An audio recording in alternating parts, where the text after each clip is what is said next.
your favorite Jedi BMF goddess here. Today I want to chat about refreshing things in our sexual loving relationships.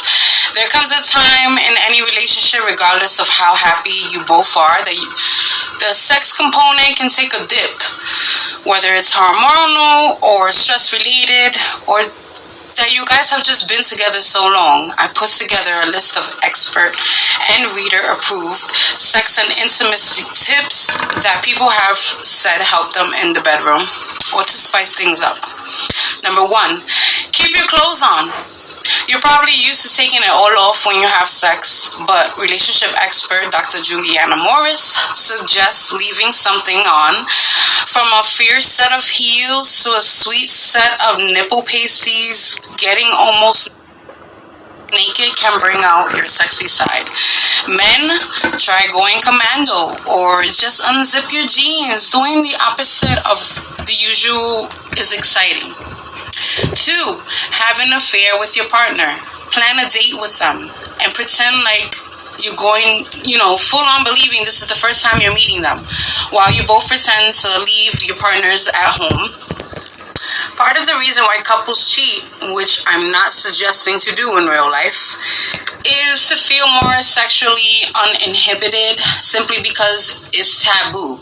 So this date, should be exciting and make you both hot with anticipation. So think of how you felt your first dates and really, play into the act. Number 3, don't underestimate the power of lubricants. Hello, I want to introduce a mind-blowing concept, which is flavored lube. If you aren't a big fan of oral, knowing that you're getting a sweet treat could be a game changer. Also, it makes sex itself a lot more enjoyable to feel. Locations, switch them. Have sex on the kitchen counter. Get it popping in the hallway or the couch, or maybe a balcony, like in my case. I love it because I don't mind if the neighbors watch. But it doesn't matter. Just pick a new spot, the new smells, the sounds, the lighting, the textures. They can all help with your sex life, to put it back on its toes. Test new positions is another one. A new position isn't always comfortable, but often when you're defying circumstances and sometimes gravity, try standing up, touch places you don't usually have access to, or put a pillow under her butt. That angle helps with deeper penetration. Also, guys, touch yourself. Adding a sex toy is, to the mix is kind of like adding a third party without the emotional attachment. From vibrating to pulsing to penetrating, research toys like any other product that you're shopping for. Look for premium, look for quality, body safe, and even gender neutral toys. Brainstorm a list of fantasies. Create a list of no stress, exciting ideas to try together. Not only will this be fun, but simply talking about these desires can keep things hot. Communication allows you to fantasize consensually, so you can focus more on the pleasure in the bed. Have fun together. That's another one. Sometimes keeping the passion alive in the bedroom has nothing to do with sex. Take a lesson or try a new restaurant or even go on a trip together. Activity together, not sexual. You pay attention to each other more, and it helps, build that desire. And that is also a form of foreplay. You can also send provocative text, also known as sexting. It's fun and playful to let your partner know you're on their mind at any given time. Get creative. Another one, you can also get a room. Life can be, super chaos, and that's anything but a turn on. But a tidy hotel room with a do not disturb sign and room service, maybe now that's sexy. Go slow. Slow breath and speed down. Making love can focus and touch, and movement means you experience more intense connection. There is a thing called tantric sex, which the goal is to achieve spiritual or energetic contact during a sexual encounters. Also Also, gummies or CBD products, just smoking weed before sex can be a blessing in the bedroom. It helps you be more calmer, less thoughts on your mind, more present, less anxious, and it feels better too. Yeah. Watch porn together. Usually we do this in private, but you should make it more risque with your partner. Porn builds sexual tension and piques curiosity. Ladies, open your mind with the porn because being a frigid bitch will turn anyone off. Better him watching porn than fucking someone else, no? Take away your senses. Blindfold your partner or vice versa while they listen to sensual music. Experiment with objects like ice, whipped cream, feathers, melted wax, or coconut oil. Not being able to see heightens the thrill of what's to come. Set up a mirror. Watch you and your lover's face and bodies as they move together. Can be so sexy and truly fire up that sexual connection. Trust me.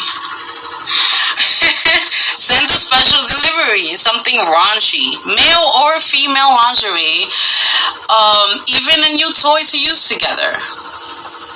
Have spontaneous sex, sometimes unplanned, light, rough or extra passionate, unscheduled sex can be just the form of intimacy that you need from time to time. Now, aside from sexual relations, think back to when you were first getting to know each other and all the special things that you did to make them feel special. Do those things because without them, it's lacking luster to your relationship, which causes unnecessary problems. Do carve out times or spend time with your partner doing something with just you two together. Focus on affection and touching. Practice more emotional, vulnerable, during intimacy. Give your partner daily affirmation and compliments. Prioritize their sexual satisfaction. The four main types of intimacy that couples should practice normally: emotional, intellectual, experiments. Switch over to the other side of the spectrum, and that is, here are 3 signs of an unhealthy relationship, which you shouldn't even be thinking about rejuvenating. And the first one is physical abuse, of course. That's when your partner pushes you, hits you, or destroys your property. This is not okay, and it's very toxic, and you should get out right away. Controlling. If your partner tells you what to do, what to wear, who to hang out with, that's a no-no. It's toxic. Get out. There's no fixing that. That person needs to go somewhere else and fix themselves, and you need to move on. Humiliation. If your partner calls you names, puts you down, or makes you feel down, like messed up in front of other people. This is not okay. This is toxic, and you should be telling them to hit the fucking road, Jack. Also, when is it time to stop trying to make your relationship work? If your lack of sex life has become a constant source of conflict or contempt, or if your partner doesn't want to discuss the issue or make any changes with you, it's time to consider an ending of the relationship.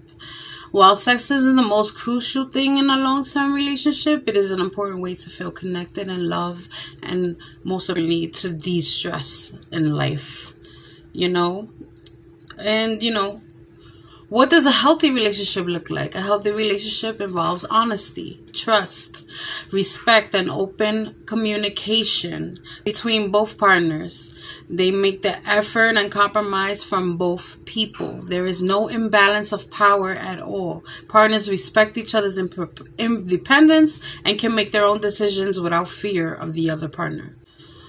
So here's a 5-stage plan to build trust and increase passion in a relationship. Excuse me, because I am reading from my notes. Because trust is critical to restoring passion, you need some effective strategies for increasing it. Stage 1. Commit to putting your partner's needs first and declare the absolute commitment to your partner. Say this: I love you no matter what, regardless of what we're talking about now or ever. Stage 2. Create heartfelt emotion for your partner so you can both heal and feel love. Stop, breathe deeply, hold each other, and connect. Stay there until you eclipse negative feelings with love and gratitude. Stage 3, share your true feelings and listen to your partner's thoughts carefully without judging, correcting, or fixing. Accept their feedback and respond with love when communicating. Make sure you utilize all of that. Stage 4, lack of passion in a relationship is often the result of not enough shared interests, experiences, or goals. Align your needs with your partner so you can connect with a common vision for your relationship and your future together. Stage 5, always end any tough conversations with some act of love, such as a hug, a promise, a kiss. If you can't do this, you need to repeat each of the previous stages until you're able to feel at peace with each other. Leaving things fucked up, sometimes it happens and it's unavoidable, but try to avoid that as much as you can. Now, to commit, create these daily intentions helps you master the 3 keys to passion, which is intimacy, thrill, and sensuality. These keys are the answer to reigniting, maintaining passion in a relationship. So what are your partner's needs? So you want to feel that passion like the day you first met? You want to be ready to listen and give, but how to know what it is that your partner wants? How does your partner understand what you're trying to give? When addressing lack of passion in a relationship, you must get clear on what your partner truly needs from you, even if they don't know how to communicate it. Most of us have a perceptual bias, in the way that we communicate. Is your partner more of an auditory person who likes to talk and listen? Or are they more receptive to visual input, preferring lots of eye contact, seeing your words put into action? Perhaps they prefer kinesthetic communication or the stimulus of touch, who needs physical reassurance. Once you're able to understand your partner better, and vice versa, it'll make it, easier for you guys to communicate each other's needs. The first human need is certainty. The need to be comfortable, enjoy pleasure, and avoid pain. The second is uncertainty. Uncertainty is the second human need, because we can exercise and demonstrate our physical and emotional range only when challenges and variety are present. The third is to feel significant, needed, special, and wanted. Anyone can meet this need by thinking of different ways they can show their partner how important they are. The fourth is love connection with others. You can best meet this need for your partner by understanding how they experience the world and how they prefer to receive love. If your partner is very visual, they will love if you gaze in their eyes or wear their favorite clothes. The fifth human need is growth, because without emotional, intellectual, and spiritual development, we cannot rise to our potential. This is true of individuals, but it's true for relationships as well. And finally, the sixth need is contribution and giving. Giving is the secret wealth to fulfillment. What would you do to make the person you love happy? What would you expect in return to see them in a beautiful state enough? When we give without expectation and focus on appreciation, we give passion a place to flourish. Okay? So take initiative and unleash the power of polarity. Is your partner holding back or forcing you to initiate every time? Your partner, the one who takes action, is okay for either one. It needs to be a neutral, natural. It doesn't necessarily lead to. So do you remember, how attracted you were to your partner's energy back when you first met? It's really not that hard to get back to that state. Your natural energies already work together in an amazing way, so there's no sense hiding, denying, or suppressing your real selves. Appreciate both masculine and feminine energies and understand that they need each other to thrive. Explore your natural polarity with your partner. You don't need a clone. You need invigorating, exciting life partner who challenges and excites you. You want and need your partner to stimulate you in new ways that are unavailable to you without them. They want, you to do the same thing for them. So you always see yourself and your partner to be your authentic self. And for my single men and ladies out there, you don't need a woman or a man to complete you. Especially the women, although there are some men who behave this way. You know, what's a queen without a king, or king without a queen? Well, historically speaking, more powerful.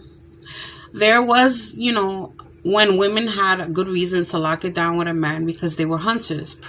They were providers and protectors. This is in yesteryear.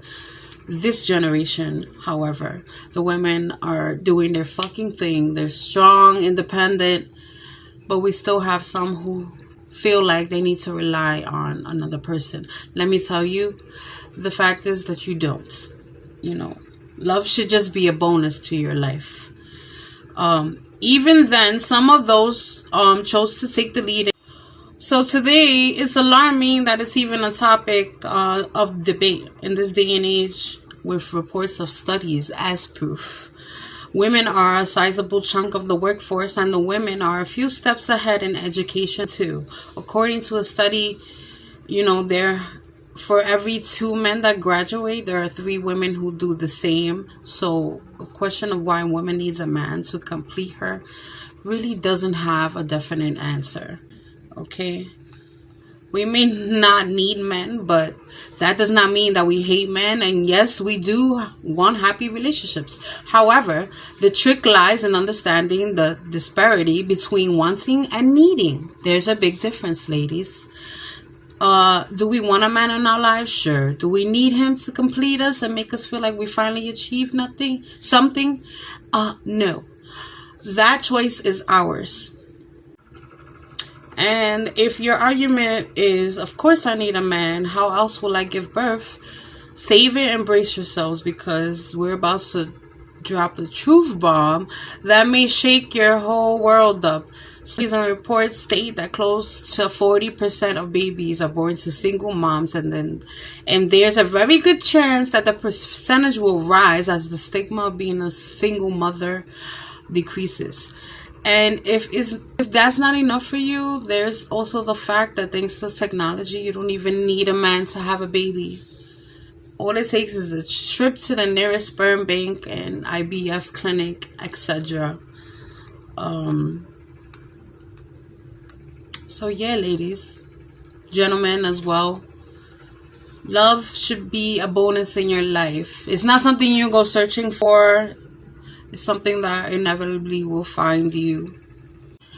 And for my people who are, really in a bad place with their significant other, or their, just history, or, feelings of love keep you from moving on in life, when you know in your heart that you need to, don't hinder yourself.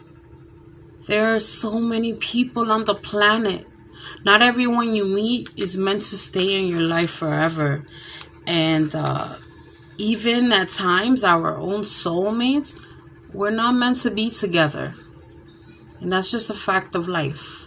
And the sooner that you accept that, the sooner you could be happy and move on and possibly meet the person who's meant to be that with you. I personally do not believe that there's one person for everybody. I mean, just the thought alone to me is fucking retarded. There's so many people that I've known, that I've loved.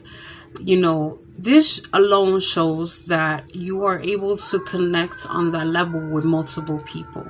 I am a supporter of polyamory. I believe humans were created to be faithful creatures to one person, or have to have courtesy with one person for the rest of your life. It's pretty, I support the people that do and actually do that. But the way society has everything built up for us, it's like we grow up with society's version of what love, or what you should look like, everything down to the very smallest thing, and what we should have for breakfast. We grow up thinking that this is the only way to live. This is just the way life is supposed to go. Or, I'm supposed to go to school and have my career and get married to somebody and have kids by this time. And that's just society's way of how it should be. That doesn't mean that's the way you need to live. There's much things outside that if you open your minds. And if you're just a conservative person and you feel like this is what you want, the whole picket fence and imaginative life, because I think that the most important things in life should be, especially as a woman, is to value your education. Go as far as you want for your career. And along the way, if you find a suitable person, suitable man to bear children with, great.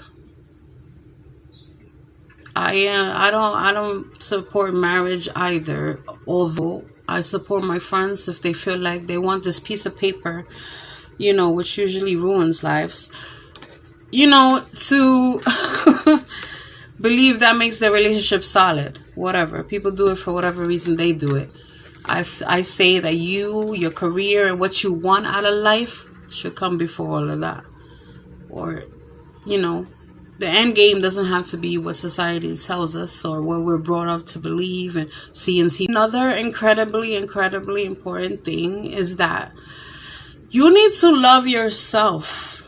Like, truly love yourself. Okay, everybody has their, flaws, of course, and everybody has their insecurities. Should yours be at the level of, I need someone to love me because I don't love myself, or you don't truly love yourself or accept yourself the way you are not ready for love, any aspect of it, because that is doomed for failure. Anyone else should add to your love already. Anyone should just add to your life. You should never look for someone to do that for you or to create a life for. You understand? That is very important and crucial, because if you don't love yourself, nobody's going to do it for you. It's just not your partner's responsibility to make you feel good about yourself. Anything they say or do should add to the fact that you already feel great. Alright? That's not their responsibility. Any insecurities or problems that you have inside are those that you need to deal with. Yes, your partner should always make you feel good and always make you feel like you are, number one. And as far as, other dating or anything like that goes, but it's not their job to cater to all the issues that you have inside. Okay? That's toxic. It's not okay. It's not okay for you, and it's not okay for them. And it's doomed to fail again. Because these problems cause problems, and they cause actions that you wouldn't normally act if you didn't have these problems.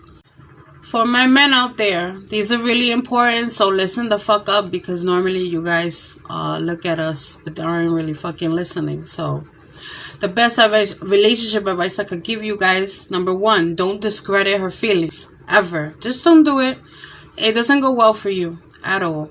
Number two, stand up for her and others. Stand up for her. She should never feel like you don't have her back, ever. These things go vice versa. Number three, talk about what's bothering you. There's nothing wrong with communication. In fact, it's number one on the importance list. Okay? Number four, share with your partner. She shouldn't have to find out things secondhand. In fact, he or she should be the first to know. And just about everything, especially things important to you. Alright, number five, don't take her not wanting sex at a particular time personally. and vice versa. Like I said, this goes for men, women, gay couples, straight couples, whatever the hell you are, the same rules apply. Number 6, listen to your partner. Listening is one of the most crucial things to do as well. All right, because you can just sit there and be like one ear and out the other. That's not gonna get you anywhere but in another fight about the same bullshit. Number 7, be more decisive. Number 8, pick up some of the slack. No way should anything be feeling too one-sided, okay? Both partners are supposed to put 50. If you're putting in 100 and they're putting in 50, that don't make sense. Be feeling too one-sided, okay? Both partners are supposed to put 50. If you're putting in 100 and they're putting in 50, that don't make sense. Okay, man, these are really important as well. You gotta always be willing to learn new things. Keep courting her. In other words, whatever the hell was that you did and you got her attention and you guys started dating and, you know, that fresh dating feeling and it's like, oh my gosh, he's so sweet or he does this and that. That should never end. Yes, you know, as time goes on, it gets less and less. But that should still be in, you know, the relationship, a heavy part of the relationship. Surprise her. Give her your attention. Show her that she is desired. All right? Because bad things tend to happen when women or men do not receive these things anymore. Okay?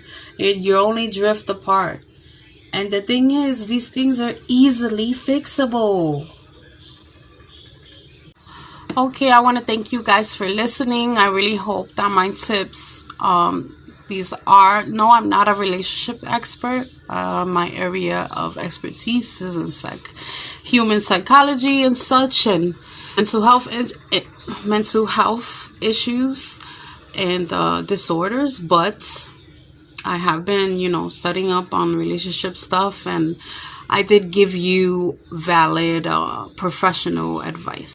So I hope this does help you out in your daily lives, and I wish you all nothing but love and, you know, the best of treatment and happiness that you can find in life.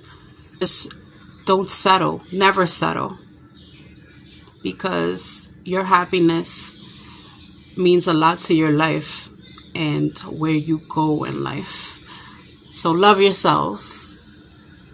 So, may the force be with you, my BMF army. Until next time.